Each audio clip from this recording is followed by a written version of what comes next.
Hey guys, welcome back to Trek on the Tube. I originally had another video planned for today, a Star Trek Races, but considering some Star Trek Lower Decks news just dropped, I thought we could talk about that, and also I thought I could maybe provide some explanations about that show. The reason behind this decision is pretty simple. I've been seeing quite a lot of questions online as to when the show is going to be taking place, what it's going to be about, what style they're going for, so clearing that up to the best of my ability I think is a good idea. Also, I'm super hyped. I just can't wait till the show comes out. So any reason, any excuse is good for me to talk about the show a bit. Also, at the end of this video, I might add some random tidbits of Star Trek news as well. So yeah, you can stick around for that too. Before we begin though, let me just mention that I tried something completely new the other day.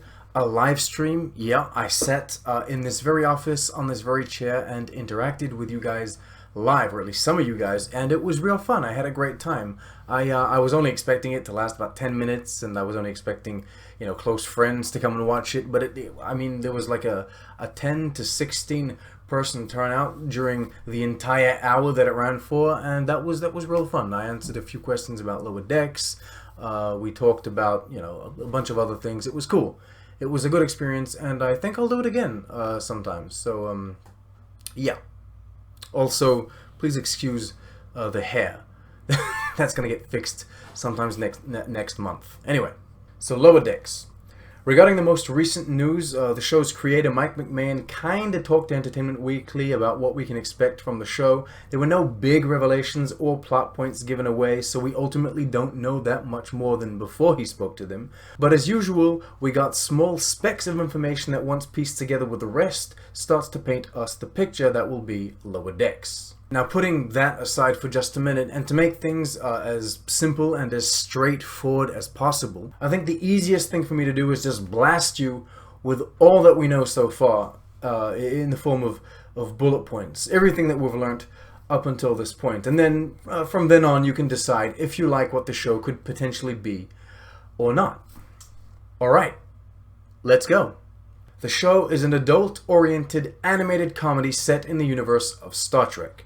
Adult-oriented doesn't mean it's R-rated or TVMA. It's going to be PG-13. Children can watch it. The reason why it's being sold as more for adults is because of the complexity of the themes and concepts it will deal with. So basically what we're saying is, yes, it'll resonate more with adults, but it still will be appropriate for children. Alright, it is not a spoof.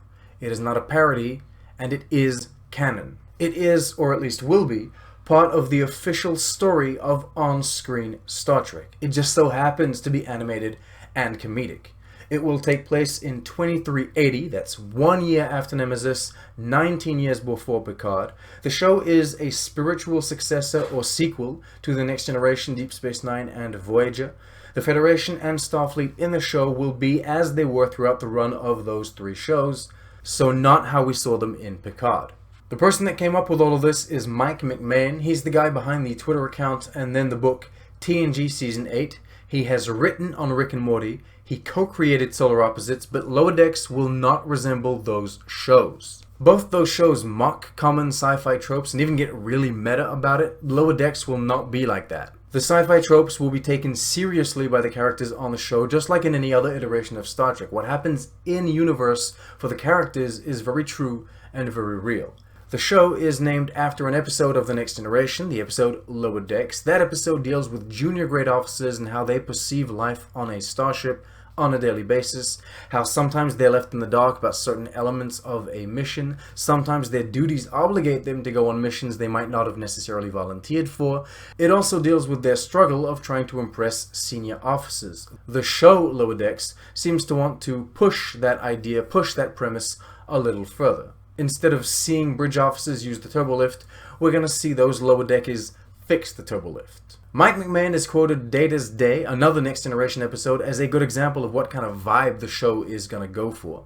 Cameos. As of now, there are no confirmed cameos or guest star appearances from previously seen or established characters in the Star Trek universe, but Mike McMahan has stated, and I quote, "There are a lot of recognizable characters in the galaxy at that point. Next Gen is my favorite era, and as a huge Trek fan, I would definitely want to try and use some of them so that I can not only build out the world, but also work with some of my heroes. But I can't get more specific than that. You'll have to wait and see." On a very personal level, that all screams a Riker appearance to me, but that's only speculation. Moving on, Season 1 will have 10 episodes. Season 2 is already in the writing phase. When Alex Kurtzman and his production company Secret Hideout put in the original order for the show, it was for 2 seasons. Now, the first season was originally slated for 2020. That's as precise as they've ever gotten. The COVID-19 situation has not delayed its production that much, so we're still looking at a 2020 release. To finish this off, the show will mainly take place on a quote-unquote unimportant Starfleet starship, the USS Cerritos, California class. We will be following the adventures of 4 crew members, Ensign Mariner, Ensign Boimler, Ensign Rutherford, and Ensign Tendi. Mariner, voiced by Tawny Newsome, is a headstrong, intelligent officer that's been demoted multiple times because she just doesn't care. Boimler, voiced by Jack Quaid, is a book-smart, rule-following, eager young man looking to become captain, but often gets in his own way. Rutherford, voiced by Eugene Cordero, is basically a young LaForge. He's a brilliant engineer that's still learning the craft. He has a cybernetic implant on his face that he's still getting used to. Tendi, voiced by Noelle Wells, is a positive, funny, outgoing, very recent Academy graduate, constantly amazed by everything she witnesses, no matter how gross. She works in sickbay. And then there's these guys, which are the USS Cerritos bridge crew, or the senior officers. We won't be following their adventures specifically, but they will be present. We won't be ignoring them. Boom!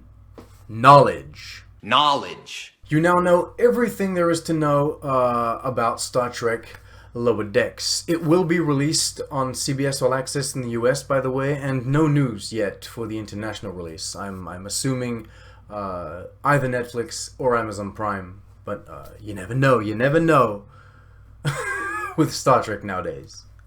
Okay, I hope that helped you out. That took longer than I expected, but if you'll grant me another few minutes of your time, I'll do some random Star Trek news bullet points as well, real quick. Season 2 of Picard might feature more Brent Spiner in the form of more Sung appearances, and there will be a greater Starfleet presence. Season 3 of Discovery, as we know, is taking place almost 1,000 years after the events of its first 2 seasons, and will feature a broken Federation, or apparently even worse, as Akiva Goldsman put it, a post-Federation future. Jonathan Frakes will be directing at least some episodes of Strange New Worlds, the upcoming Pike show, and we know this because he's stated that he's excited to work with Mount, Romaine, and Peck again. And finally, this is granted pretty old news by now, but Star Trek Las Vegas has been delayed until December, with ticket sales currently on hold. And that wraps it up. You are officially filled in. What do you guys think about Lower Decks? Are you excited? Are you not? Did I help clarify things? Are you fine now? I think I mostly covered everything that needed to be covered. Do you want more live streams? That was fun. Tell me about that. So many questions. Yeah. As usual, thank you so much for watching. Don't forget to like, subscribe. You can become a patron and help out this channel like all of the other fantastic patron supporters here. And that's it. Next Trek Chat coming on the 1st, and the postponed Star Trek Races coming out on the 8th. Live long and prosper.